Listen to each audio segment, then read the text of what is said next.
કે ગોંડલના 17મા ઉત્તરાધિકારી જેનું તાજેતરમાં જ રાજ તિલક થયું છે એ મહારાજા હિમાંશુસિંહજી સાહેબ છે.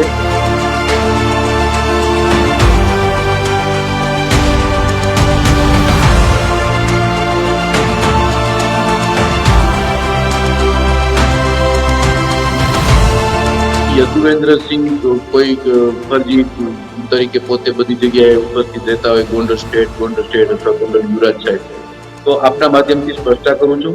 ગોંડલના અસલી યુવરાજ કોણ તેને લઈ અને હવે વિષય ચર્ચામાં આવ્યો છે.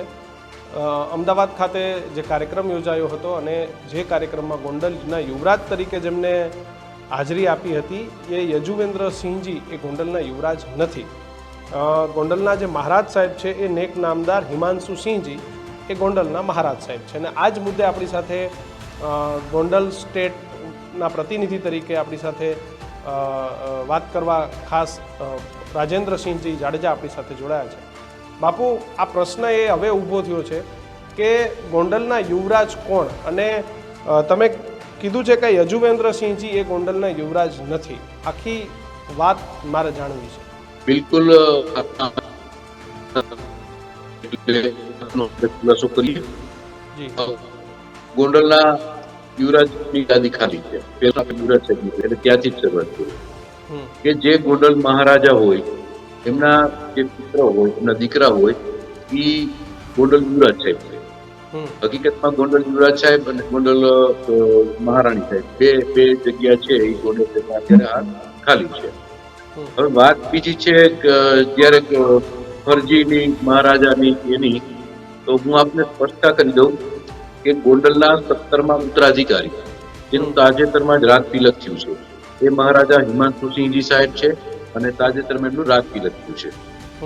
હવે જે યદુવેન્દ્રસિંહની વાત છે, યદુવેન્દ્રસિંહ કોઈ ફરજી તરીકે પોતે બધી જગ્યાએ ઉપસ્થિત રહેતા હોય, ગોંડલ સ્ટેટ અથવા ગોંડલ યુવરાજ સાહેબ, તો આપના માધ્યમથી સ્પષ્ટતા કરું છું કે જે તે સમયે રાજવી કાળની અંદર યદુવેન્દ્રસિંહજીના જે પૂર્વજો હોય તે ગોંડલ સ્ટેટમાંથી આજથી 9 પેઢી પહેલા એમનો ભાગ લઈને છૂટા થયા હોય. એના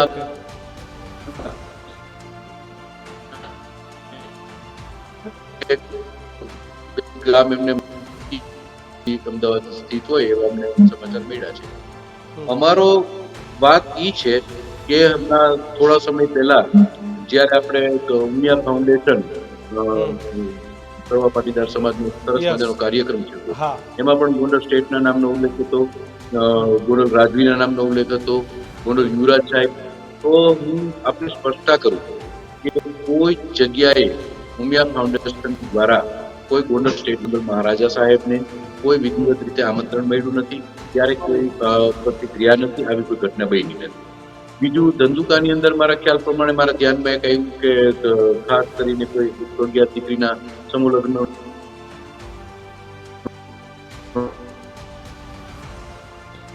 ગોંડલ સ્ટેટ સ્થાન શોભવતા હતા. એ વાત પણ પોતે રાજપૂત સમાજનું એક નિર્ણય થયું.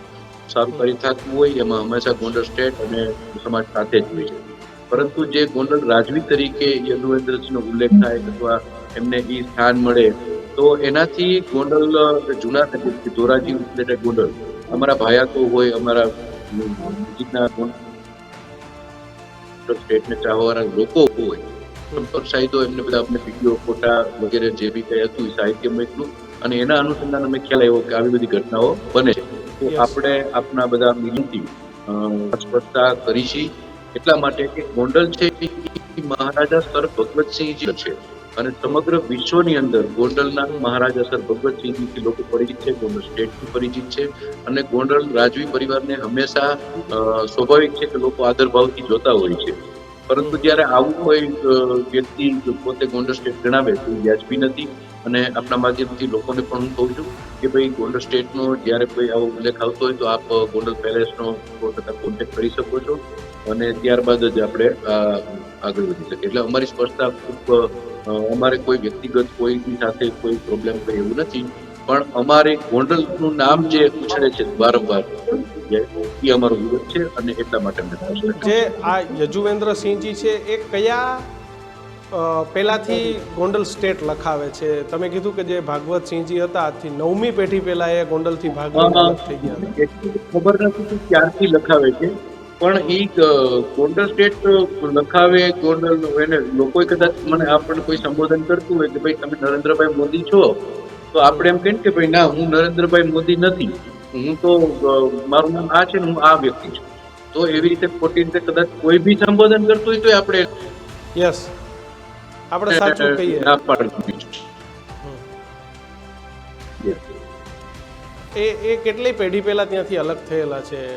એ ગોંડલના રાજવી અલગ થયેલા ગામ 9 પેઢી, ભગવતસિંહ પહેલાની પણ 4 પેઢી પહેલા, એટલે કે આજે 9 પેઢી પહેલા અલગ થયેલા હોય અને એમને ભાયાતી ગામ તરીકે બેજા ગામ અને દાડિયા આપવામાં આવે છે. અને એ રાજવી પરિવાર ગણાય કે નહીં? ગોંડલનો રાજવી પરિવાર છે યજુવેન્દ્રસિંહજી? હા, ગોંડલનો રાજવી પરિવાર ન ગણાય ને, કારણ કે આપણે જે બી ગામ હોય, ભાયાતી ગામ હોય, એમને પોતાનો ભાગ લઈ અને રાજવી પરિવારથી અલગ પડ્યા હોય, પોતે ગિરાજદાર હોય, ત્યાંના ગણાય. તો આવું કરવા પાછળનો એમનો ઉદ્દેશ્ય તમને શું લાગે છે? અને આ જે વસ્તુ થઈ રહી છે એનાથી જે આપણા નેક નામદાર સાહેબ જે હિમાંશુસિંહજી છે એમની જે નામ છે એમને ક્યાંય ખલેલ, એમને ઠેસ પહોંચી રહી છે ક્યાંય? કારણ કે તમે કીધું કે એમને તો લગ્ન નથી કર્યા, મહારાણી કે યુવરાજનો પ્રશ્ન જ નથી.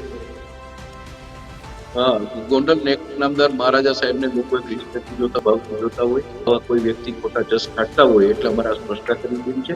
બીજું, ગોંડલ મહારાજા સાહેબે કોઈ પણ વ્યક્તિની નથી કરતા. મને લાગે છે બધી સ્પષ્ટતા આપને કરી દીધી છે અને આપ સાથે સ્પષ્ટતા બદલ આપનો ખૂબ ખૂબ આભાર. થેન્ક યુ રાજેન્દ્રસિંહભાઈ, જય માતાજી. તો જે ગોંડલ સ્ટેટ છે એ સ્ટેટના મહારાજ એ નેક નામદાર હિમાંશુસિંહજી છે, અને જે વ્યક્તિ અત્યારે ગોંડલ સ્ટેટના નામે ફરી રહ્યા છે એ યજુવેન્દ્રસિંહ એ ફરજી છે, ફરજી રજવાડા છે. એમને ગોંડલ સ્ટેટ સાથે કોઈ લેવા દેવા નથી. વર્ષો પહેલાં 9 પેઢી પહેલાં અલગ પડી ગયા હતા, પરંતુ એમ છતાંય એ ગોંડલ સ્ટેટના નામનો ઉપયોગ એ ખોટો કરી રહ્યા છે. અને ગોંડલ સ્ટેટનું કહેવું છે કે એ ખોટા છે, ડુપ્લિકેટ યુવરાજ બનીને ફરી રહ્યા છે. તમારું શું કહેવું છે કે જે રાજા રજવાડાઓ છે એ રાજા રજવાડાઓ, ઘણા બધા લોકો એવા છે કે જે રાજા રજવાડા સાથે કંઈ લેવા દેવા નથી, પરંતુ એમ છતાંય પોતે સ્ટેટના નામનો ઉલ્લેખ કરે છે, સ્ટેટ ગાડીઓમાં લખાવીને ફરે છે. આ બધા સીન સપાટાને લઈને તમારું શું કહેવું છે કમેન્ટ બોક્સમાં લખજો. અને રજવાડાઓની મર્યાદા, રજવાડાઓનું માન સન્માન એ ખૂબ જરૂરી છે. અને જો આવા ખોટા લોકો એ રજવાડાના નામનો ઉપયોગ કરતા હોય તો એનાથી આપણા દેશના, આપણા ઉજળા રજવાડાના ઇતિહાસને અસર થાય છે. તમારું શું કહેવું છે કમેન્ટ બોક્સમાં લખજો. જોતા રહેજો ન્યૂઝ રૂમ. નમસ્કાર.